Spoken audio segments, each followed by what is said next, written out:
Alright, in this video I'm talking about pharmacy practice and kind of taking a federal approach only. So most of the state stuff I'm going to leave out since my state's Alabama, and I'm going to do those in separate videos. So the part 2 of this will focus on Alabama. So let's start off. We'll talk about the OBRA, Omnibus Budget Reconciliation Act of 1990. It's also called the OBRA 90. So this goal was to save money. It had three major sections: the rebates, the demonstration projects, and the DURs.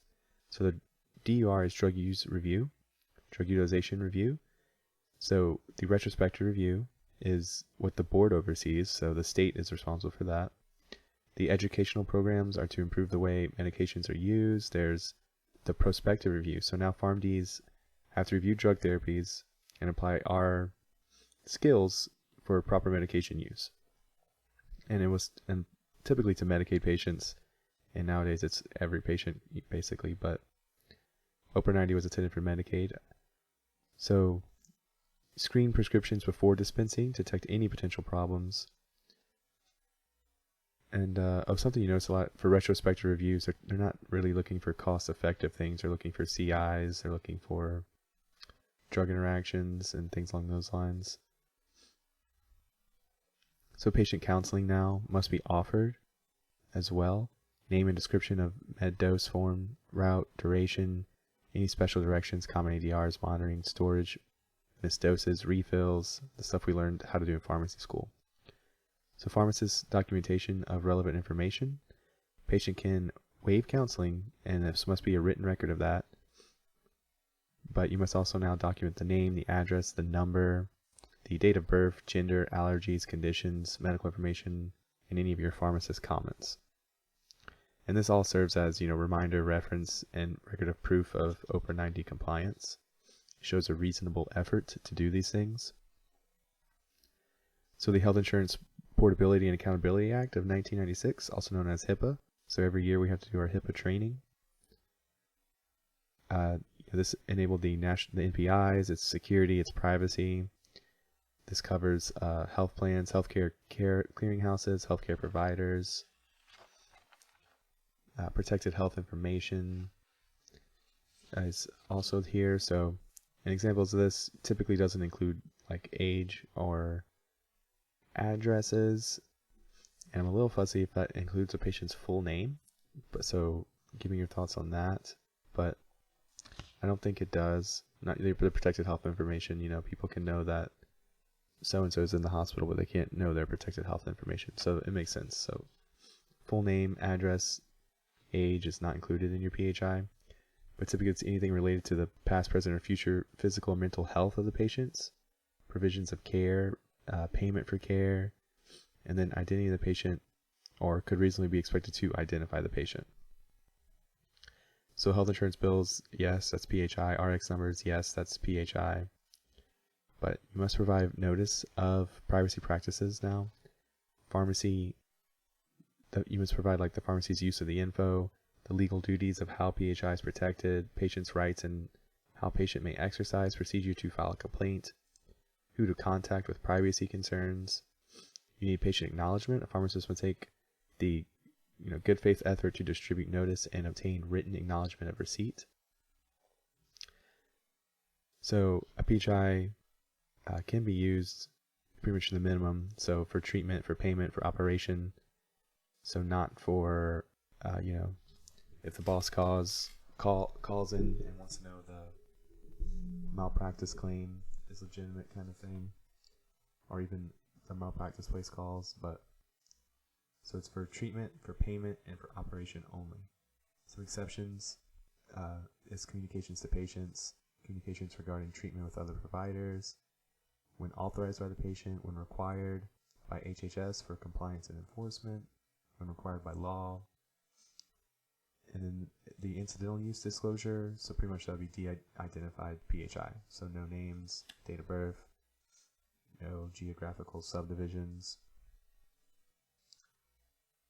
And so we also have Medicare federally. They have the, what's Title 18 of the Social Security Act. So you have Part A, which is for insurance for hospitalization. Part B, medical expenses for physician services, DMEs, diabetic supplies, nebulizer supplies, influenza, flu shots. Sorry. Part C was the alternate to Part D and gives the option to select managed care plans. And Part D is your prescription drug coverage.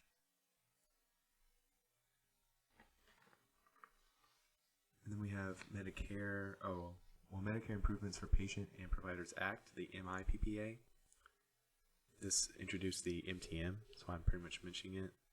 And bonuses for patients that e-prescribed for Medicare patients. But then we have Medicaid, which is Title 19 of the Social Security Act. It's for the blind, disabled, aged, or members of families with dependent children. So a lot of times when someone becomes pregnant, they now can actually get health insurance through Medicaid.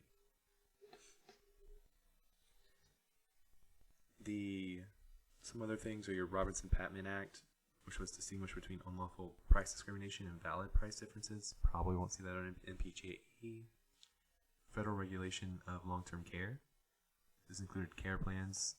Therapy must be free from unnecessary drugs. Medication errors. Shows how they're handled and what the plan is to reduce. Dispensing cycles, pharmacist consult, drug regimen review. And long-term care facilities must provide pharmaceutical services. So they must have pharmacist consultation on all aspects of pharmacy services at the facility, with each resident's drug regimen reviewed at least once a month. Must follow currently accepted professional principles dealing with the labeling of drugs and biologicals, and must store drugs and biological in accordance with the state and federal law. So 340B drugs, drug manufacturers provide special pricing to designated entities that serve uninsured or underserved populations. There is the practice with CBD federally. So, 2018 Farm Bill, the Agriculture Improvement Act, which allows for sale, production, and possession of CBD from hemp with THC less than or equal to 0.3%. And a lot of states have done that. Alabama has just recently, as in 2019 summer. You can actually buy those from pharmacies. They were typically for sale in pet shops and health food stores, lifestyle stores, because these are not regulated by the Alabama Board of Pharmacy. They don't have authority over them. And so that goes for a lot of states, but a lot of states obviously have made CBD legal as well as THC. So marijuana for testing is still C1 per federal and Alabama. And for MPJE, your drugs cannot be written for, prescriptions cannot be written for C1's drugs like marijuana. Don't get caught off with that. Some notes I'm going to go into. And a lot of this is per state, but also this is more of a federal, so it's kind of going to jump everywhere. But mail order pharmacies, when they're counseling, they're going to have to require the pharmacy phone number and a written offer to counsel. Acknowledgements of HIPAA are kept for 6 years. I should have mentioned that. And you probably know that your traditional compounding pharmacies don't follow the current good manufacturing practices. That's just for your manufacturers and your outsourcing. Notice of privacy practices is given when they are updated the first time and at the request. There's no yearly on that. OPRA 90, of course, does require the state to perform retrospective DURs to get reimbursement from Medicaid.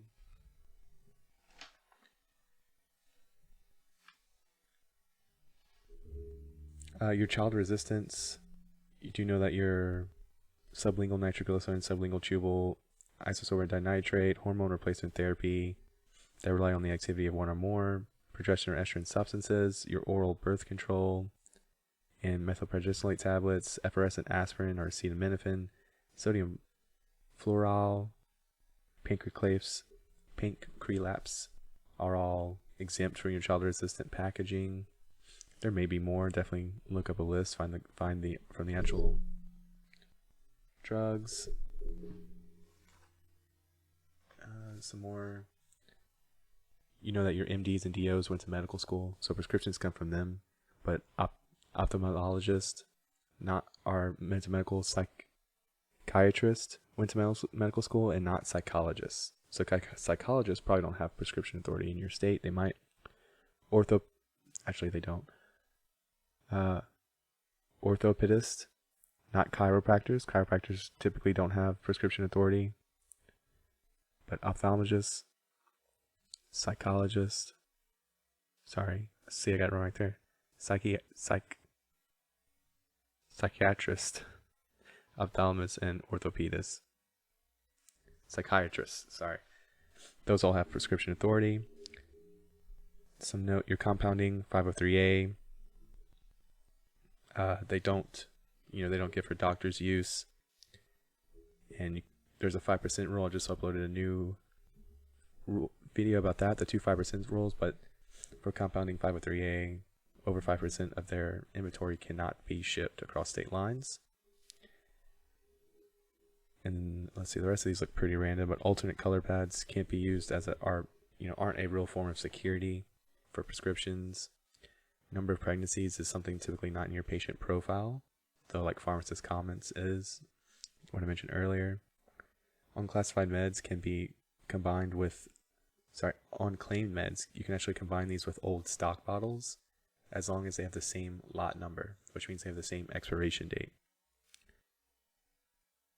Hospital pharmacies can receive drug samples, but your typical retail pharmacy at no time should have drug samples, the community pharmacies. And just a few more about your guides. So a third party makes your CMIs, which is included with every drug, but these are not FDA approved. However, your med guides and PPI patient package inserts are.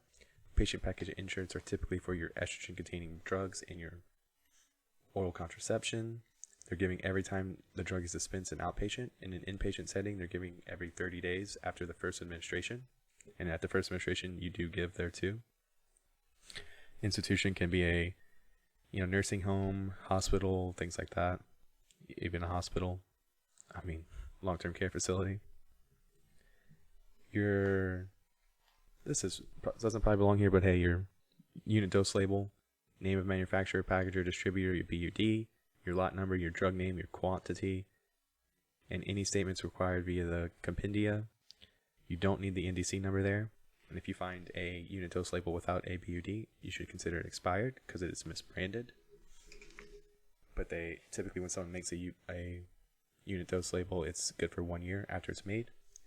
Some notes about med packs. I have never seen a pharmacy use these, but some people only deal with med packs. What's different from a typical prescription is that they can have the patient name, it has the patient's name, but it also has the prescription number that's specific for the med pack itself. And then it also has the separate prescription numbers for each prescription that's in there. The beyond use date for these is 60 days. I think typically med packs come in a week form.